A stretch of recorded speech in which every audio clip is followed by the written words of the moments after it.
ESKD management updates in people who had thoracic organ transplantation. How do we click?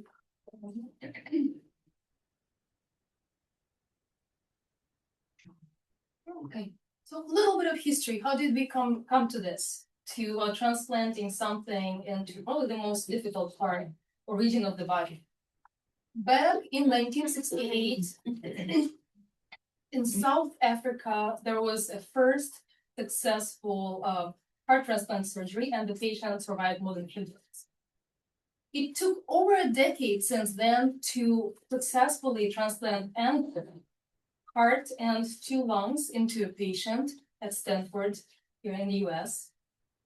And then it took a few more years to successfully transplant 1 lung, and then another few years to place 2 lungs into a patient and have this patient survive for more than a few days.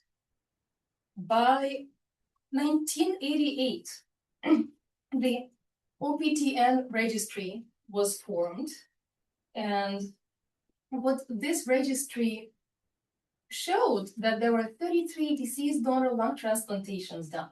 Right, the success caught on, but 74 combined heart and lung transplantations and 1,676 heart transplantations. Right, so this discrepancy between the 2 organs going into the thorax, right, is quite surprising and truly has good reasons for that. We will talk about what's happening here and what happens to kidneys in this context. So what is our statistics now for these organs? In the USA to date, since the OPTN or Organ Procurement and Transplantation Network started recording the data, there were 59,000 lungs transplanted, and it's either both lungs, 1 lung, or a partial, a lobe transplanted, or about 102,000 heart transplanted, and only 1,641 combined heart and lung transplantation was done. Last year, so we have full data for last year in OPTN, and there were nearly 3,500 lungs transplanted, 4,600 hearts. So still the trend remains, right? More hearts are transplanted than lungs, and only 61 combined surgery. How we do in Florida is all this, right? There are multiple centers are capable of transplanting these organs. So Florida and UF Health by itself. In Florida, there were 292 lungs transplanted, 328 hearts, and only 4 surgeries. Right? Whereas us here at UF, there were 65 lung transplantations done, 37 hearts, and no combined surgeries. How does this, so very, very different, right? Different ratio between the 2 organs, indicating particular, I would say, specialization or area of expertise here at UF compared to the overall nationwide trend. How does this trend hold over time? So let's look at the lungs, and here we have again 2025, so nearly 300 organs transplanted compared to 137 in 2015. So the amount of organs or lungs transplanted doubled. In the last 10 years at UF, it did as well. In terms of heart transplantation, we are at 328 hearts overall in Florida, and up from 175, so double. Whereas heart transplantation is the same. The rate is the same here at UF. There are 14 heart transplant centers in Florida, but not all of them have transplanted hearts in the last few years. So how is survival? Lungs are notoriously difficult when it comes down to survival after transplantation. Median survival is 6.7 years. 80% of patients survive to year 1 on average, 50 to 5 years, and 30, approximately 30% will survive to 10 years. Why? Because there's chronic alveolar dysfunction in about half of the patients that develops. For those who survive a little longer, infections will be the issue throughout the post-transplant journey. Malignancies, significant high-risk malignancies, and kidney failure. is one of the top 4 reasons for high mortality in these patients. Who can be listed for lung transplantation? Right, given how high mortality is, and it exceeds mortality for other solid organs, the patients are selected very, very carefully.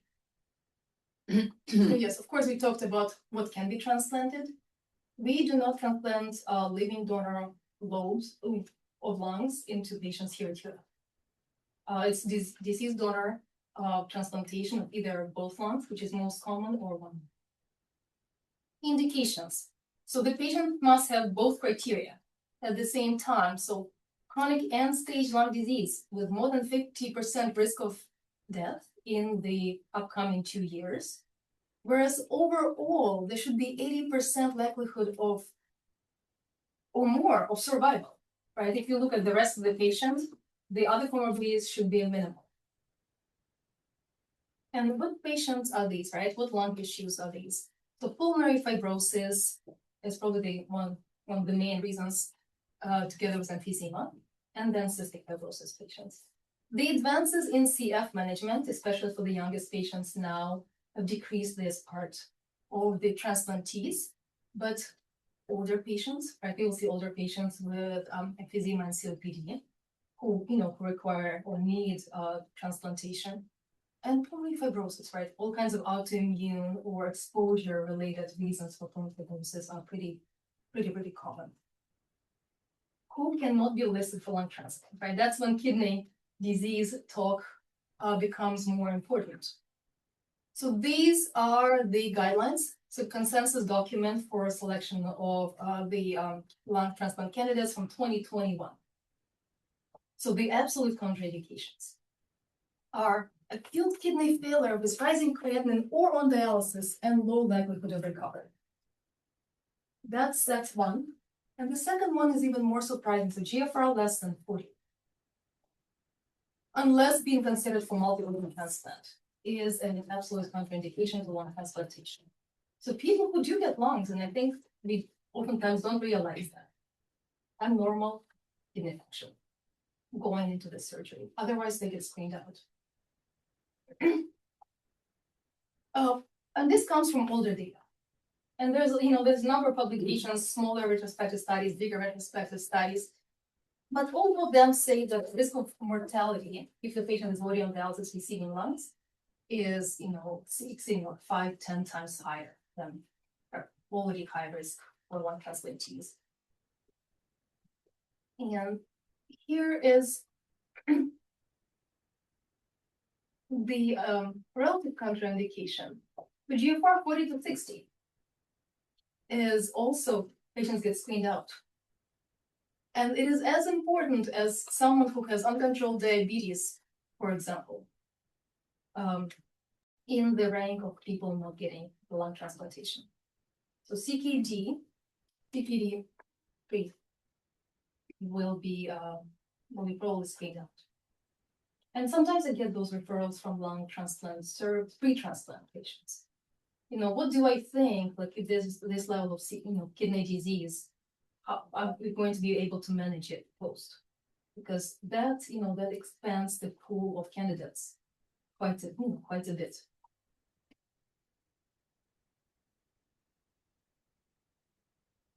So 2-year survival of recipients of lung transplantation, and depending on pre-transplant eGFR, this is where the data comes from.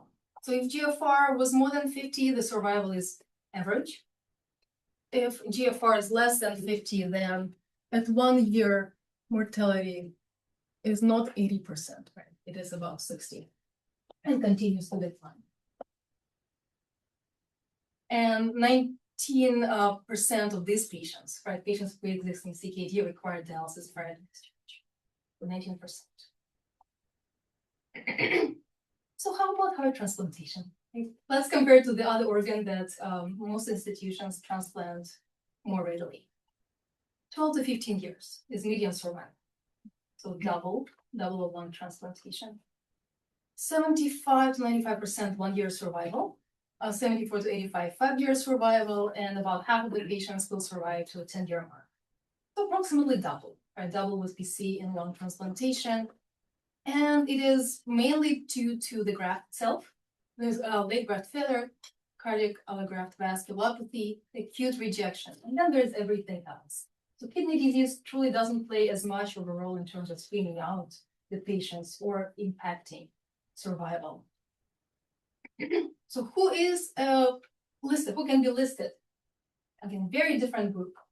These people who get status 1 are in refractory cardiogenic shock on the ECMO.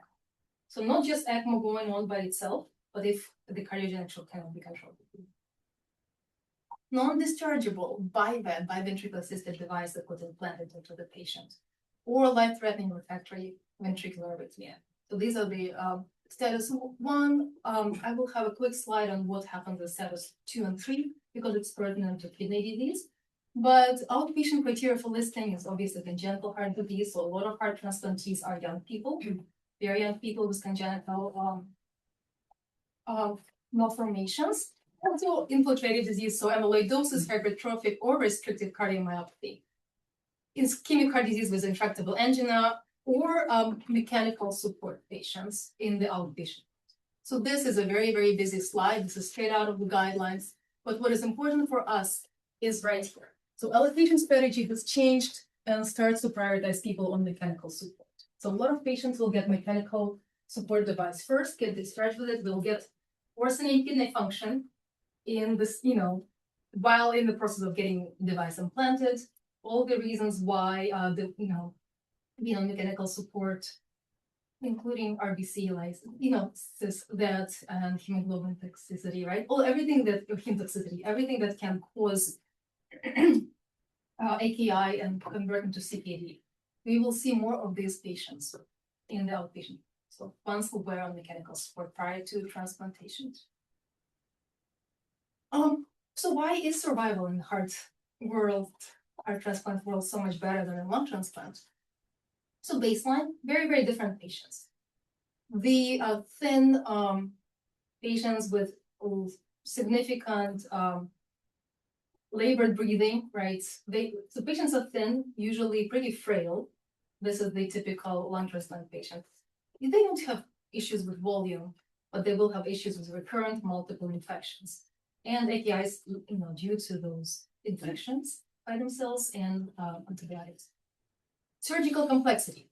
Right now that is a very important part, right? Anastomosis in cartilage has, there's limited blood supply. There's a risk, and I've seen it, unfortunately, the lungs can necrose in the chest, the transplanted lungs, right? It can be pretty devastating, right, as soon as it gets implanted. Possible air leaks, right? As soon as the ventilator is connected, if there's a nick somewhere in the harvested lungs, they will deflate, right? So all the issues associated with that, and overall mechanical support, and large exposed vascular bed.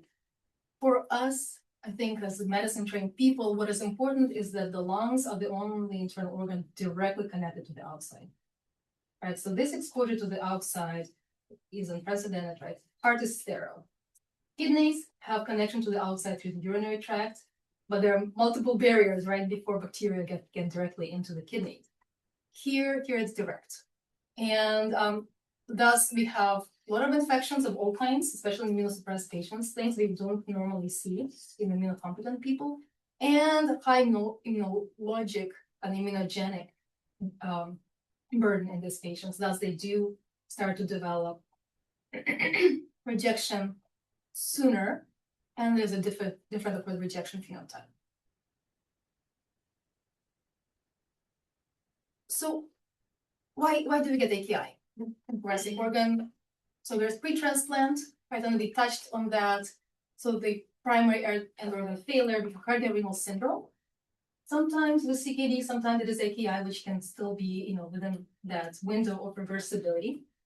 And lungs, we have recurrent AKIs due to infections, pre-existing AKIs or CKD, but not quite qualifying for simultaneous organ transplant. And we'll talk what it means and how good survival is if we do transplant or one later. 25 to 30% of patients have other chronic conditions, such as diabetes, hypertension, or obesity, and of course, advancing age.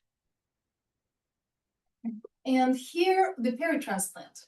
So this is perioperative AKI happens to at least half half the patients, sometimes more, hypertension and hypoperfusion of the kidneys, right? Ways to maintain that blood pressure with vasopressors, bypass. And there's also a whole entire phenomenon of ischemia and reperfusion injury that people try to replicate in animals. And sometimes recurrent reperfusions are better than one big oxidative stress insult. So requirements for mechanical support, sometimes long-term fluid shifts, venous congestion, right? This is important for the heart, and it's the opposite of hypovolemia. And then, basically another extreme that is sometimes overlooked in AKI and CKD management. Initiation of CNIs, nephrotoxic antibiotics, and vancomycin is obviously leading the list here, such as hemolysis, macro and microemboli that will travel down to the kidneys, right? All of those are significant issues. A 5-year risk of eGFR less than 30 after thoracic organ transplant is about 16% in lung, 11% in the heart, and 7% in combined surgery.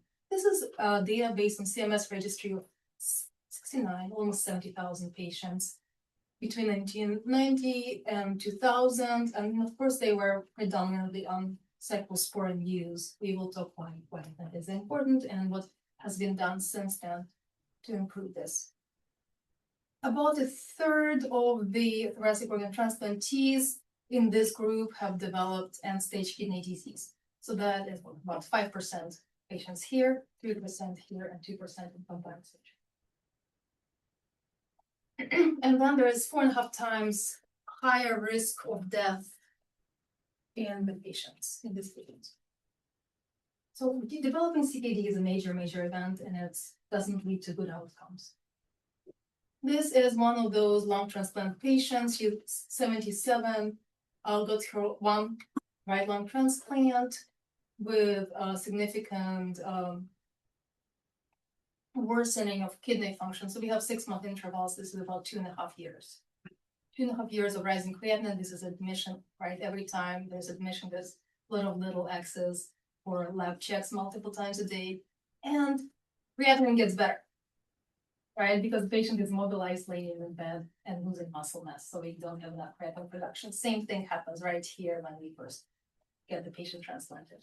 So kidney function doesn't magically get better in between. It's just that the way we're measuring is not quite right. And then, of course, the patient does not improve over time, gets referred to nephrology, and kidney function does stabilize. Weight changes plus minus, but again, it's attempting to stabilize in the last 2.5 years. This is about 5 years since the transplantation was done in 2020. There was even a kidney biopsy. The patient was very insistent. They want to know what it is, and what it was is chronic scarring. I told her this is what's going to happen. She was, I really, whatever, there's something else. Okay. I told her there's a risk. The kidneys were small, right? 8 and 9 centimeters, 8 and 8.5 centimeters. So, but that basically came out what the way I would expect. So she reached CKD4 in 2.5 years. How do we stop this? Like, how do we slow this down? How to make this less prominent? Is it success that she is not progressing, as fast as this had been initially? I think partial, but it's not, right? The goal is probably catching this earlier and slowing down if we can. So end-stage kidney disease risk after lung transplant. These are some of the risk factors. And again, kidney disease does become important. It's three times higher risk, or if we do have a lower creatinine, or postoperative acute renal failure requiring dialysis. It's 3 times higher risk of reaching end-stage kidney disease. And that's a 17,000 patients from USRDS and SRTS databases.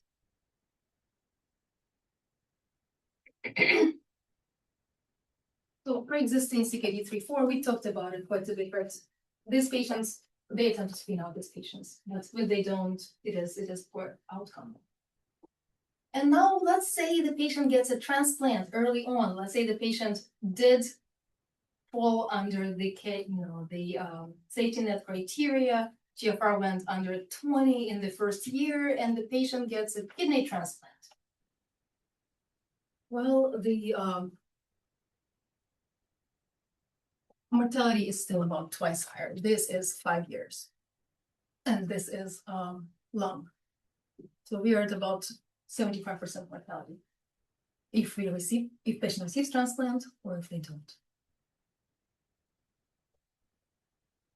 It is definitely beneficial earlier on, right? The first 5 years of life matter, right? The patient is, I'm sure, has a much better quality of life here, if they can. So the lines separate pretty early on, but then they flatten about after 4 or 5 years.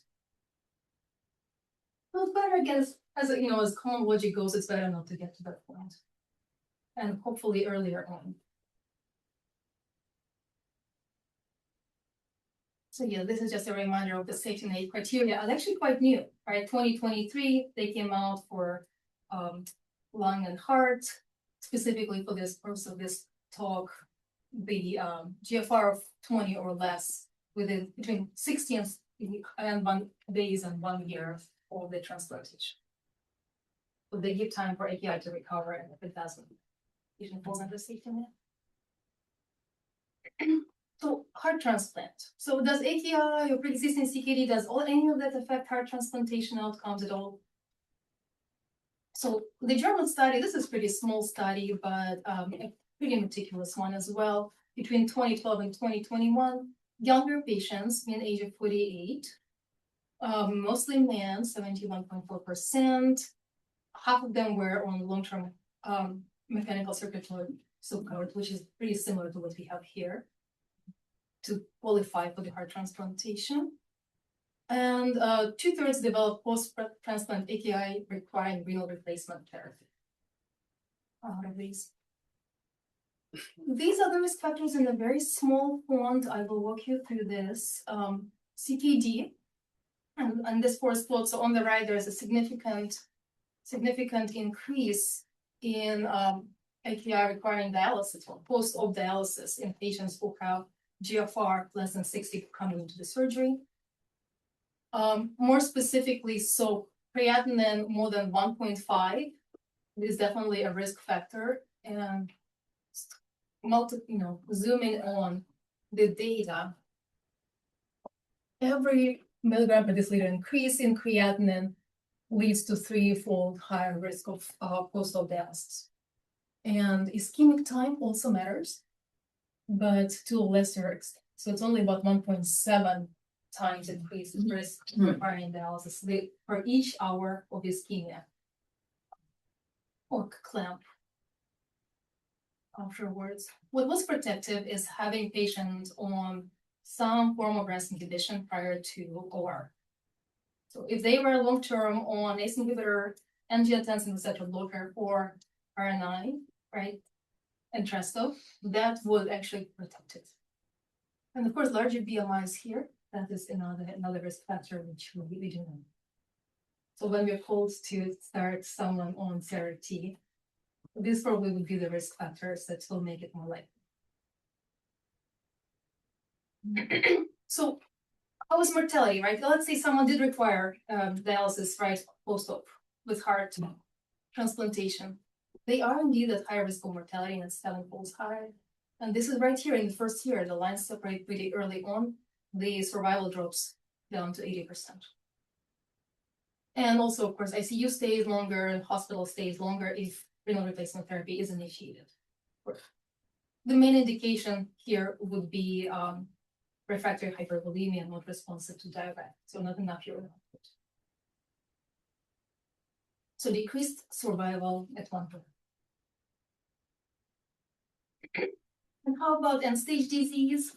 Same thing, right? The pre-existing CKD does predispose to end-stage kidney disease when something as massive as heart transplantation happens with all the ischemic insults.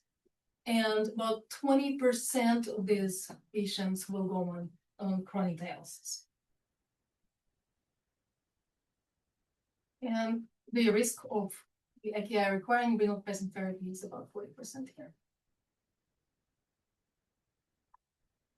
Okay. Yes, so this is this is a pretty big study. A lot of studies that in these patients are smaller, but when you look at big databases, they all tend to concur, both in Europe and in US. This is where the data comes mostly out of. Okay, so let's say patient does get a kidney transplant after heart. Does that improve survival? Does it normalize the survival to the rate of others? So survival is absolutely definitely improved, but again, only about half of what you would expect from someone who did not receive get end-stage kidney disease. So 5-year mortality is about 50%. That's very, very significant.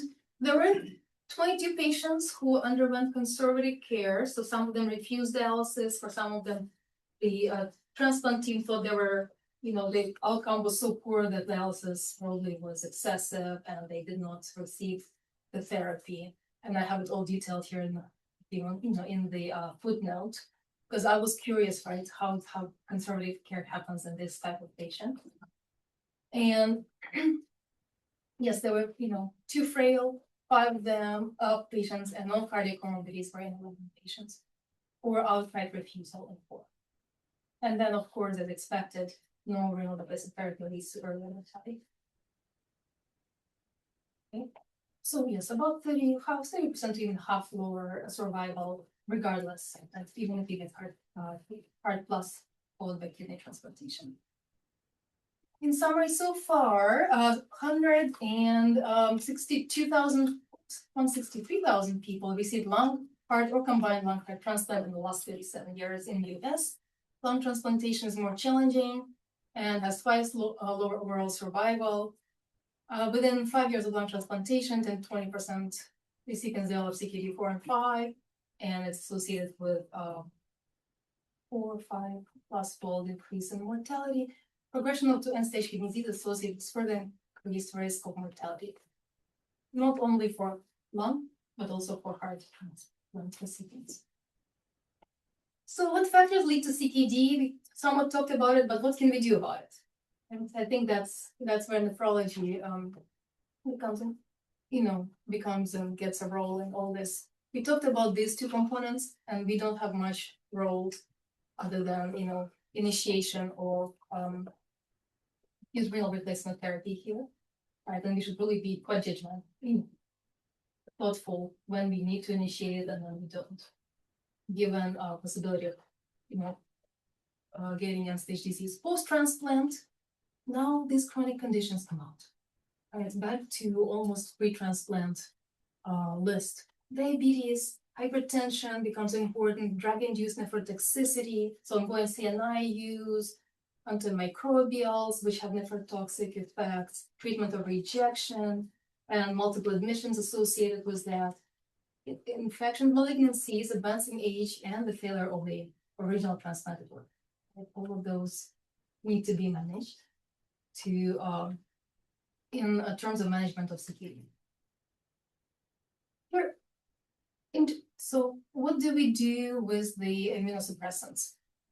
Cyclosporin compared to tacrolimus. So tacrolimus is 1 here for reference, cyclosporin is 1.6. So 60% higher risk of end-stage kidney disease in patients who are on cyclosporin. It seems to be pretty high of a number, right, if you think about it.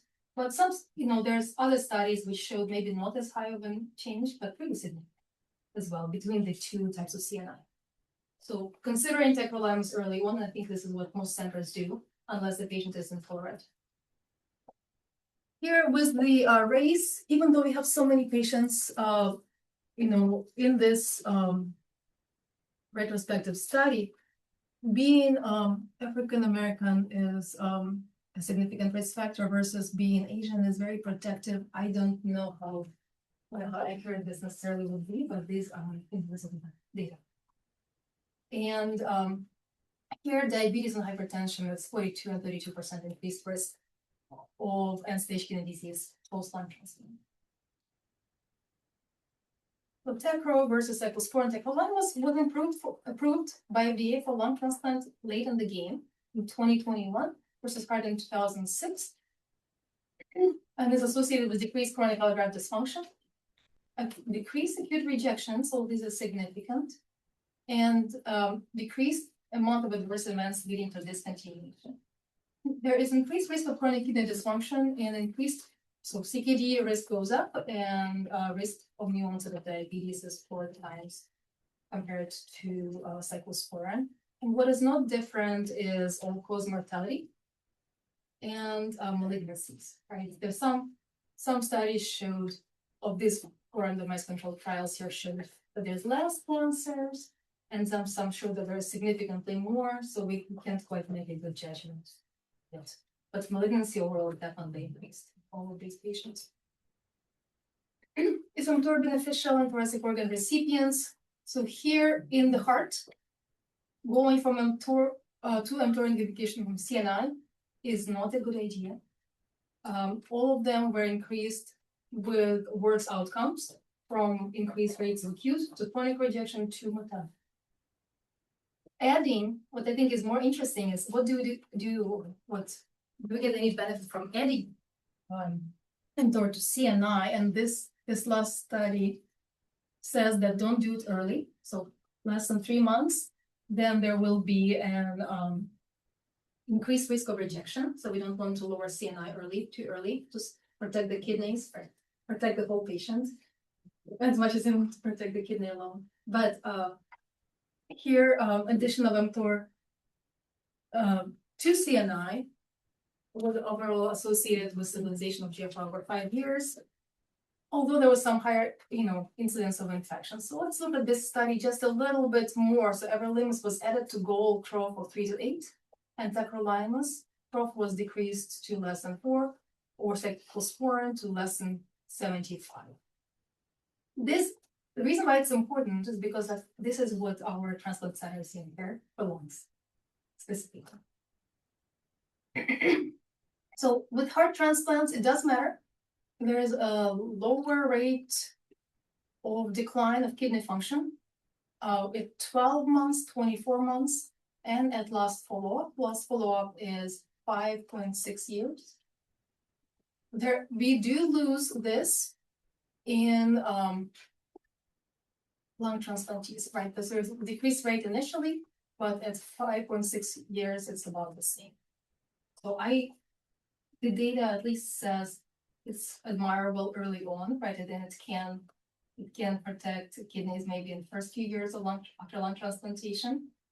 If you don't, unless you started within the first 3 months, and then it's not good for the entire patient. But it may not protect kidneys itself at 5 years, which is our change in GFR. Is the ladder beneficial? Should they transplant services for lung and heart added to other therapy? It's selective co-stimulation, block targeting CD28, CD86 pathways. There's a lot of promise, right, in this drug. There's upstream inhibition of T cell activation, less need for CNIs, thus potential for reduced nephrotoxicity, and improved long-term, potentially, right, improved long-term graft outcomes and patient outcomes. But kidney studies have shown, and Dr. Apadan talked about it very nicely a few talks ago, that truly there is the early rejection risk with belatacept in kidneys alone, and also higher risk of PTLD or post-transplant lymphocyte disorder in patients, especially with EBV negative status. So currently this drug is only approved for kidney transplantations, not for lung or heart. And these are the studies that are ongoing. There are no results yet. Our center does add belatacept sometimes when they see that kidney function is getting worse. And oftentimes it happens before referral to nephrology or concurrently with placing order for referral to nephrology. Same thing with mTOR inhibition. Does nephrology recommend it, or does? Great question. I can tell you what I do.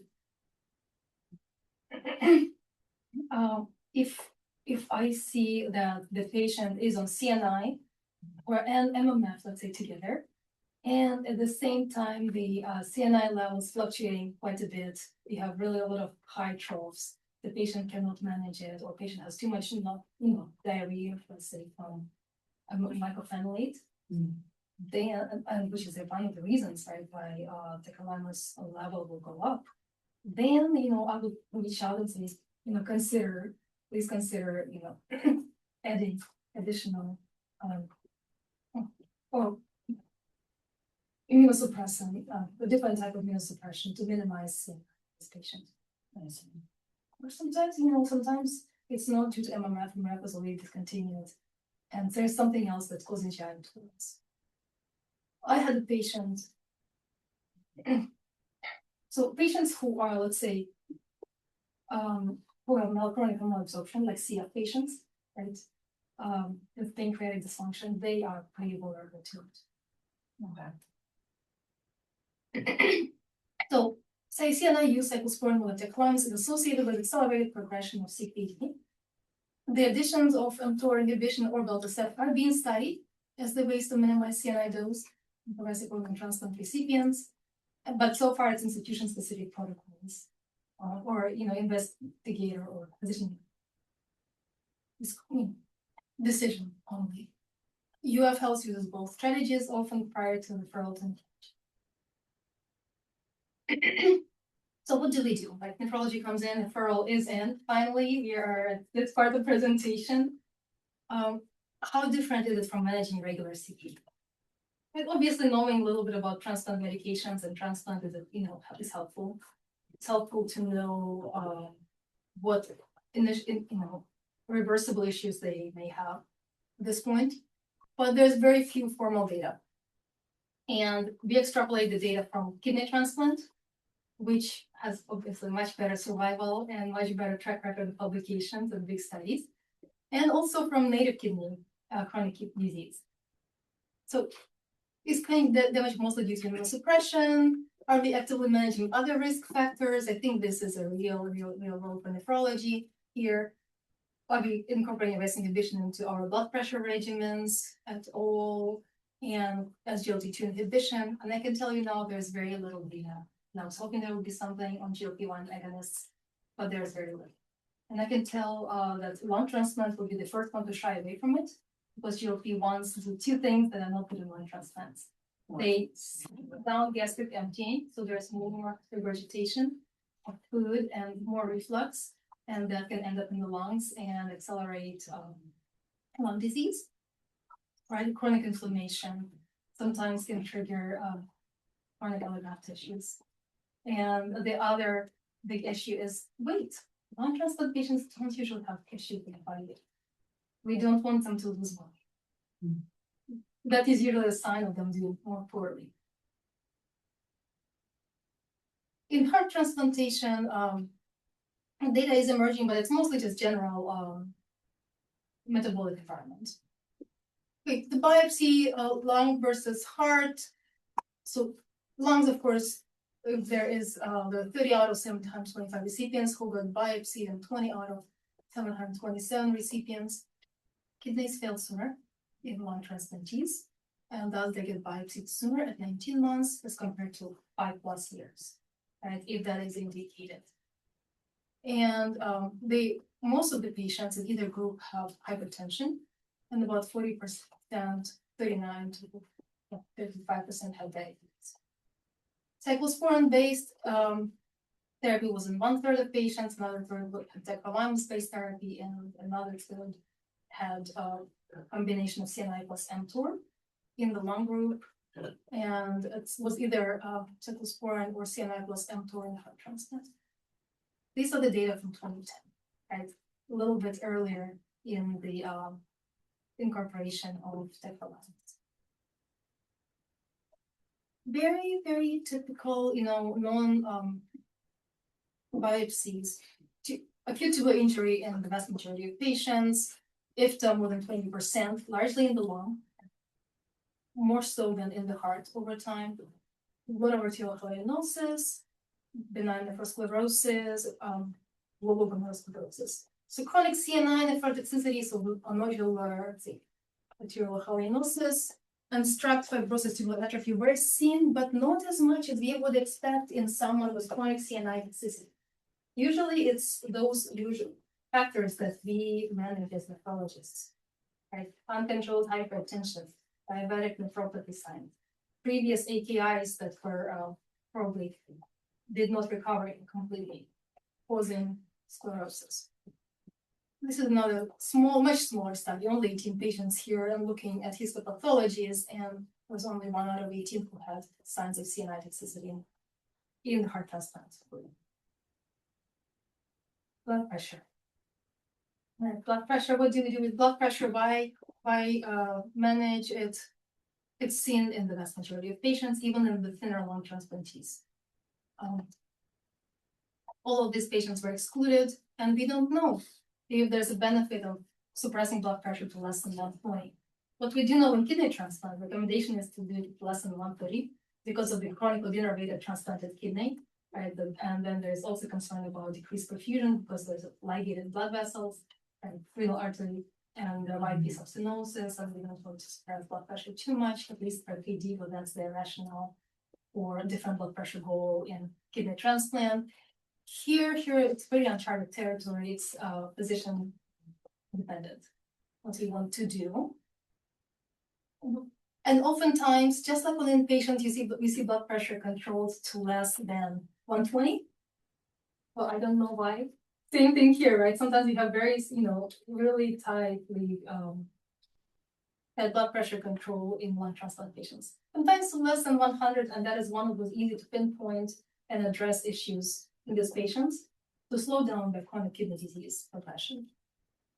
Also, lung transplantees and some heart transplantees, of course, will have hypervolemia and venous congestion. So identifying that and addressing it is very, very important. RAS inhibition, there are concerns, there are arguments for it. There are concerns that it may accelerate progression of CKD due to the efferent arterial vasoconstriction. But overall, most centers right now, this is the kidney, this is the heart, and the lung. Everyone recommends using RAS inhibition. I personally do not use ACE inhibitors in lung transplant patients. I do not want them to get dry cough and everyone wondering what's next pulmonary infection they have. And what I do instead, I use ARBs, and thank goodness so far have not heard of issues with it. I usually do Valsartan and Valsartan in patient, even if needed, let's say RNA use for heart failure, concurrent heart failure, I would use Valsartan in that combination. So yeah, this is again from Brett Israel, and ACE inhibition and ARBs are recommended throughout. And I'm a little bit more hesitant with ACE inhibition. I think we have good use of ARBs. SGLT2 inhibition, and this is out of RKDIGO for people with native kidneys, right? Type 2 diabetes, yes or no proteinuria. So it is highly recommended in all kinds of patients with GFR less than 60. If I were to summarize it, either CKD3A has to have CKD3A and one of these conditions. So either diabetes, regardless proteinuria, or heart failure, regardless proteinuria, or proteinuria plus CKD3A. And this is, or any CKD3 before plus minus proteinuria, plus minus diabetes, plus minus heart failure. This is 1A recommendation. It's very rarely in guidelines does anyone have this high level of recommendation. So at least in my practice, for regular patients, I have to justify that I'm not using it, if I'm not using it. For transplant patients, right? I think it's much more used now in kidney transplant than, let's say, a year and a half ago when I was looking into it more, and it's less revolutionary. Same thing for lung transplant and heart transplant. Heart transplant, of course, jumped on it quite a bit. There's a lot of investigations and a lot of results showing that there's no harm necessarily. I'm not sure if we put data on that. But here, reason for SIGA, so SGLT2, maybe even more beneficial in CKD 4 management than CKD 3. This is straight out of the ESKD trial and one of my favorite graphs because that initial drop of eGFR is not as pronounced. And the lines start overlapping pretty soon on for GFR. Okay, so how about lungs? How about lungs and what evidence do we have? We have mostly promise. We don't have good evidence, we have good promise. And promise is to manage CKD, diabetes, hypertension, hypervolemia, hyperkalemia that comes with cyanides, and hypomagnesemia. So multiple issues that are thrown at nephrologists at this point. This drug can address to some extent. And of course, some early pilot single center studies came out and said, okay, if our initial GFR is 46, after 6 months, it doesn't get worse. Maybe it gets a little better, but it doesn't get worse, which is encouraging. But also same thing if you don't use it, right?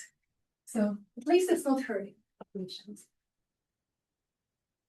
And how is our creatinine in some other single center studies? So maybe there's a little bit better creatinine, and maybe there's a little bit better hemoglobin A1C.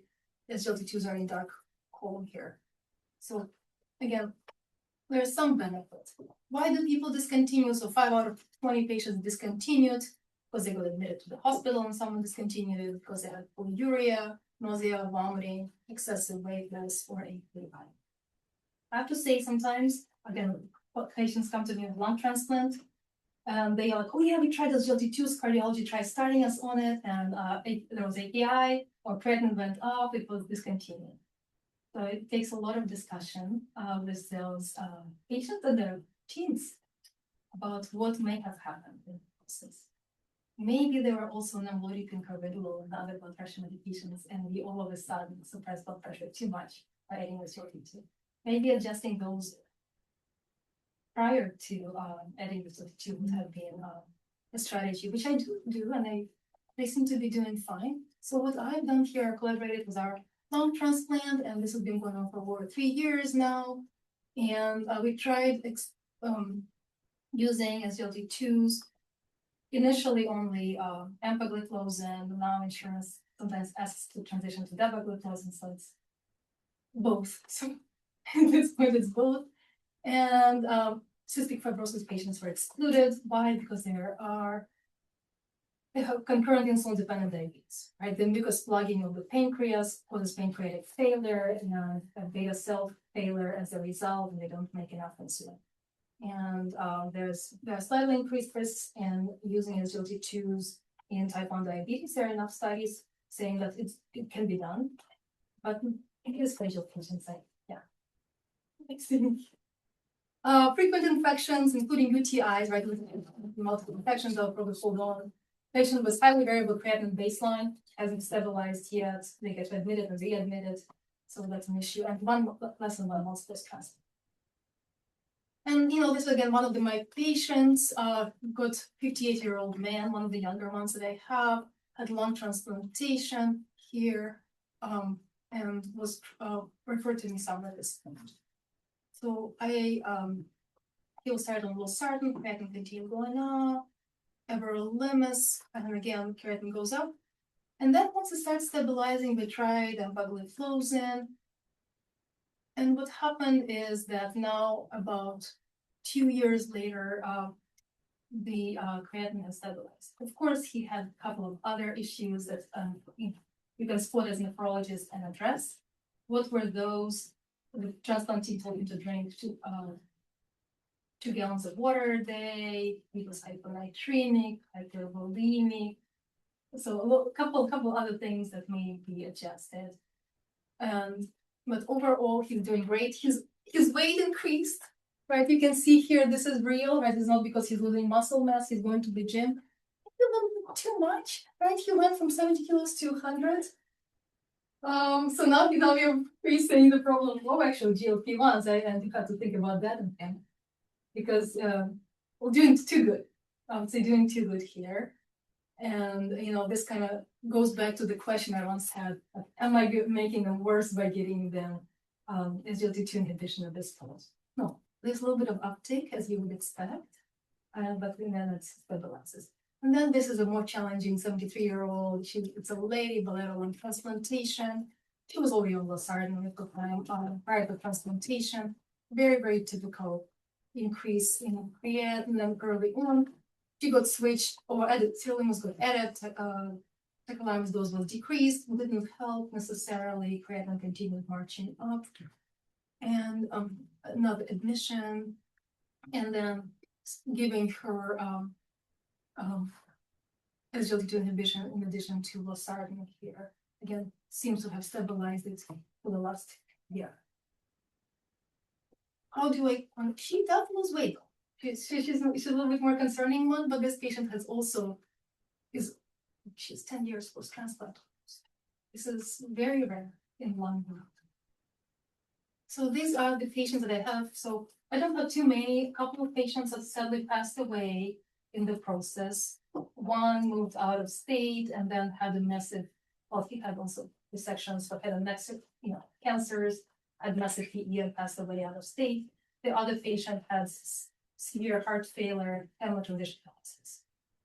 So, but the ones, so I overall think lost so far 4 patients in this lung transplant cohort, mainly due to malignancies and either infections or very advanced heart disease, cardiac cirrhosis combination, and so on.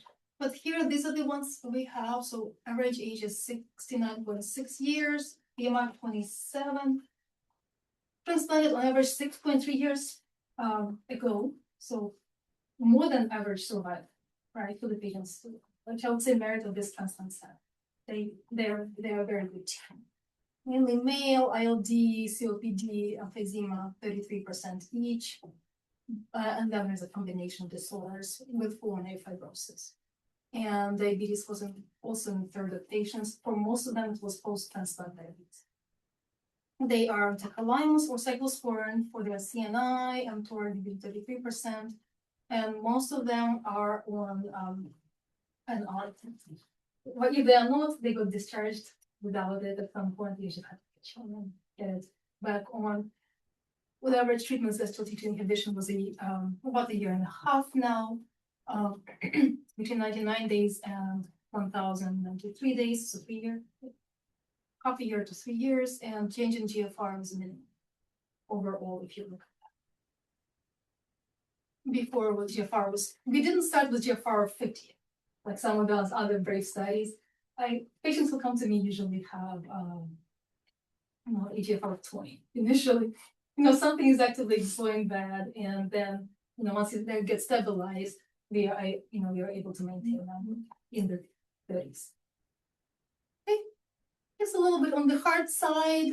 Not my data. I have less heart transplant patients. I know they're lurking between all of your colleagues, more so, and but they do phenomenally well. On some people, 20 years of young gentlemen, 25 years post-heart transplant. He's even on finerenone. No, courtesy of me. And then, in addition to SGLT2 inhibition and GLP-1 agonism. So very, typical treatment for those patients. Less specifics and peculiarities than lung transplant. And here we have GFR that, unchanged really in 15,000 heart transplant patients. It's a large study. GFR did not get affected either way, either SGLT2 or controls. What did improve was mortality, and this did not reach significance, but it's a good trend. And right here, the UTIs, not at all, right? There was not even a trend towards increased UTIs, and that's always a concern in any immunosuppressed patient. What is being studied now? So the first group is, so there are 4 different groups studying SGLT2 inhibition in heart transplant patients right now. This one is from Utah, all I know, and there's nothing registered, at least in Reporter, which is the U.S. National Database for Clinical Trials. In conclusions, thank you so much for staying all the way through. Multiple peri, and post-transplant mechanisms are involved in development and progression of CKD. The management of CKD in thoracic organ transplant recipients is based on best practices derived from kidney transplant in general nephrology. So I think knowing all of that is really helping tremendously. There's benefit to be management with herbs, and SOD2s do not appear to expedite progression. And it's something they should be used to slow down progression of CKD. I think now mounting data is really pointing to safety and some benefit. If they're started correctly, right? If you don't make patient hypovolemic, hypertensive early on, if they are not actively infected or something else active going on. Right patient, right timing, and it should work. Thank you so much.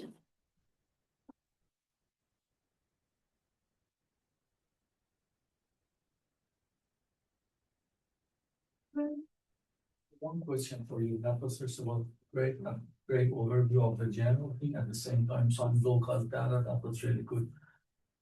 So in terms of the specific causes of kidney dysfunction in this patient population, we didn't talk about the general aspects, but specific causes, I was just curious to know if you have seen any cases of BK virus nephropathy, as a matter of polyomavirus, probably, BK, JC, or SV40. Do you have anything? That's a great question.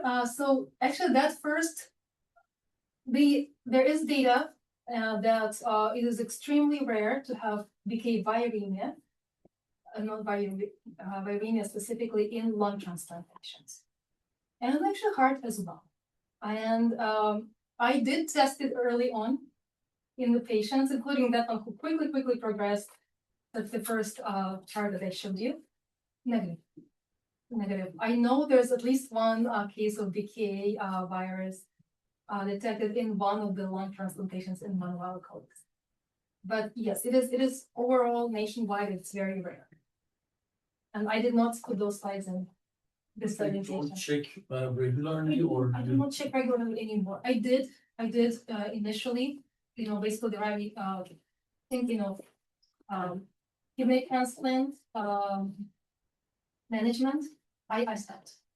It's hasn't in my hands. It has not come back from the yes. But again, the immunosuppression usually when they get to me, the immunosuppression will be quite low. Thank you. Thank you very much. Thank you.